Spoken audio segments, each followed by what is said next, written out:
In February 2019, Florida rapper YNW Melly was arrested for the murder of his two best friends, YNW Sack Chaser and YNW Juvie. Now, 3 years later, his trial is finally about to begin, and if convicted, Melly could get the death penalty. Let's take a closer look at the case. Melly was raised by a single mom in Gifford, Florida, and hopped off the porch at a young age. He started posting songs on SoundCloud in 2015, then formed the YNW collective with his childhood friends, Juvie, Sack Chaser, and Bortland 1 year later. He started blowing up with tracks like Virtual, Blue Balenciagas, and Murder on My Mind. But just as YNW's about to take over the industry, tragedy struck. In October 2018, Juvie and Sack Chaser was brought to the hospital by YNW Bortland. Bortland claimed they were shot in a drive-by, and both of them was pronounced dead that night. Then, a few months later, Melly and Bortland was both arrested. Police claim that Bortland's story ain't lined up with the evidence. According to authorities, Melly and Bortland staged the murders to look like a drive-by, but the exact motive still ain't clear. Sack Chaser's mom testified that it was all over a $200,000 deal that he was about to sign. She claimed Sack Chaser knew he was in danger, saying, "My son hysterically called me. He was very concerned about my whereabouts. He was concerned about his sister's whereabouts. He's concerned, like something's gonna happen to us. And he told me that he would not get his money." After Melly and Bortland got arrested, a video surfaced showing Melly's mom saying she was threatened by Sack Chaser, which could be another motive behind the hit. Melly's lawyer, Bradford Cohen, tried to get him released on bond, but the pandemic delayed the case and the rapper was stuck behind bars. When he first got locked up, Melly told everyone he was good. He was still dropping music and showing off his Versace kicks, but there was more trouble going on behind the scenes that fans ain't know about. It turns out that Melly been having some pretty serious issues in jail. A disciplinary report stated that he's been getting into fights with guards and inmates. He ended up losing recreation and visiting rights for a while, and even spent time in solitary for illegal phone calls and threatening a guard. Then he flooded his cell on purpose and got sent back to solitary. Then, in February 2020, Melly got into a fight with 5 other inmates and was hit with new charges. Plus, he was stuck in solitary for another 30 days and lost his privileges again. Melly never had a chance to post bail, but a judge released Bortland on a $90,000 bond in May 2020 and put him on house arrest. Instead of keeping his head down and enjoying his limited freedom, Bortland visited 2 strip clubs in Miami and got arrested for violating his bond agreement. Fans been in the dark for 3 years about Melly's trial, but it looks like we finally gonna find out what really happened that night. The trial was supposed to begin on April 4th, but now it's been pushed back because of unresolved legal issues. Even though the trial ain't starting on time, the jury selection process has already begun. Depending on how long the jury selection takes, the court could start bringing in witnesses next month, but there's been issues on that end too. Melly's ex-girlfriend and her mom were supposed to show up and testify in court, but now they can't be found. Melly's manager allegedly paid the ex $5K, and she just dipped. Melly's mom also paid her car payment, but his legal team says they were still dating at the time, and that's why she was giving the money. There's no concrete evidence that he paid her to stay quiet, but witness tampering is something the courts don't mess around with, so the prosecution will definitely be looking into it. There was also a witness who claimed Melly and Bortland hit the gun used to kill Sack Chaser and Juvie, but that witness goes to the prosecutors too. These testimonies could have a major impact on the case, but no one knows if the witnesses will actually show up when the trial begins. Witnesses are crucial, because most of the evidence is circumstantial. One important detail is that Melly's cell phone was allegedly in the area where the murders went down, but Bortland showed up to the hospital without him. If that's the case, it points to Melly being even more guilty. There's also 66 pages of DNA evidence that the Broward Sheriff's Office Crime Lab collected. No one outside of the legal team knows what's in the documents, but it might be evidence related to an oral swab that the state requested in 2021. There was a yellow jacket found in the trunk of Bortland's car, and the prosecutors wanted to determine if Melly's DNA matched what they found on the jacket. In April, Melly's case took another hit when a judge ruled that his tattoos can be used as evidence against him.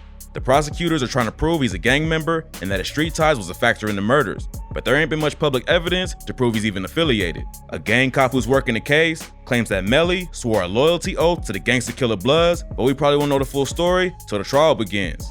One of Melly's ops also said he's affiliated with the Bloods. A Florida rapper named Crucial told Complex that Melly's a member of the G-Shine set of the Bloods. He explained, he's loosely affiliated with the Bloods. Every time you see him in the videos, he's throwing up the signs and disrespecting who he's disrespecting. Crucial started beef with Melly after the rapper dropped the track Home Invasion and dissed people Crucial knows. He told Complex, that's where things happen.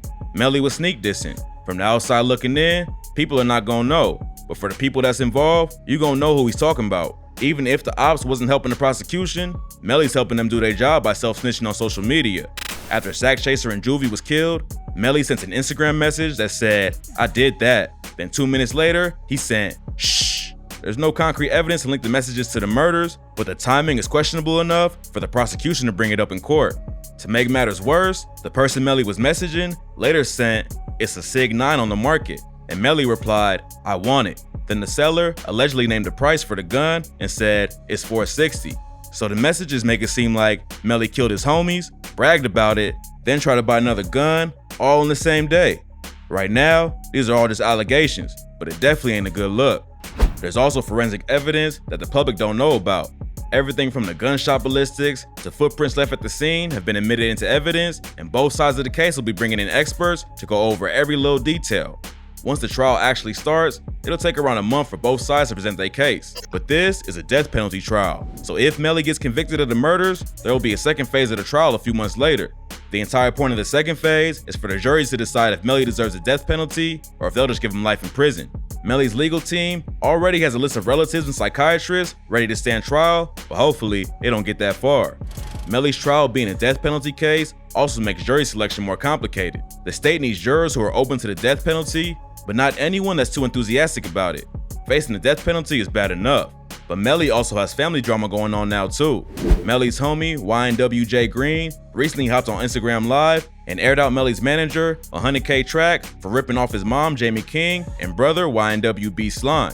At first, it sounded like another rapper was getting taken advantage of by that manager, but then Melly set the record straight on a phone call from prison and called his own mom a liar. He said, "Man, listen, everybody who entertaining that shit or whatever going on, bruh, that is not what it is, bruh. My mama be lying. My mama got anxiety issues. Her ass triggered, bruh. You know what I'm saying? She feels some type of way because she feels like my brother's supposed to be bigger or whatever, bruh. Nobody bucking my brother on no money. If Track fucking my brother on money, that mean I'm fucking my brother on money. And I never do that to my little brother." Everybody who entertaining that shit or whatever going on, bruh, that is not what it is, bruh. My mama be lying. My mama got anxiety issues. Her ass tripping, bruh. You know what I'm saying? She feels some type of way because she feel like my brother's supposed to be bigger or whatever, bruh. Nobody bucking my brother on no money. If Track fucking my brother on money, that mean I'm fucking my brother on money, and I never do that to my little brother, bruh. Melly says Track's been the one holding it down for him while he's locked up, and that he's the only person he can really trust. Even though he cleared it up for the fans, the situation's obviously affecting him.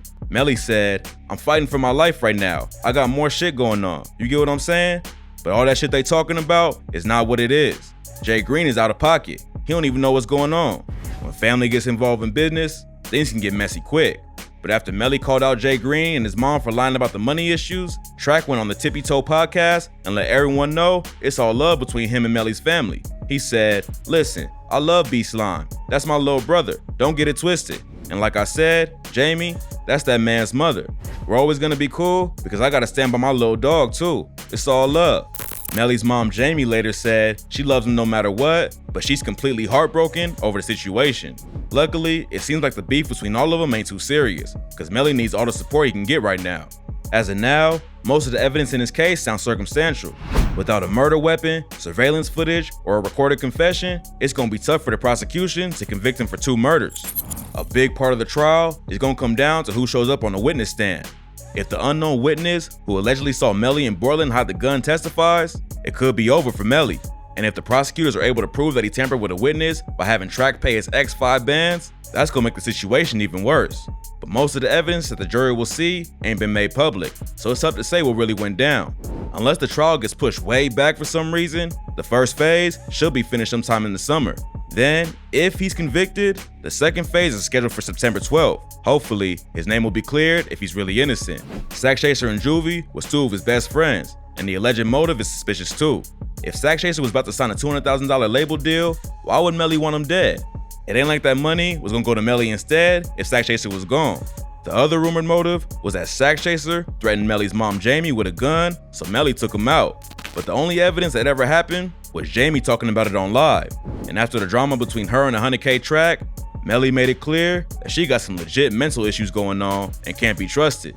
Melly and his team seem pretty confident they can beat the case, but the prosecution wouldn't be seeking the death penalty if they ain't think they could convict him. Hopefully, he'll get a fair trial and the actual truth will come out, but we're gonna have to wait a little longer until we know the full story. This case is still developing, so tap in for updates.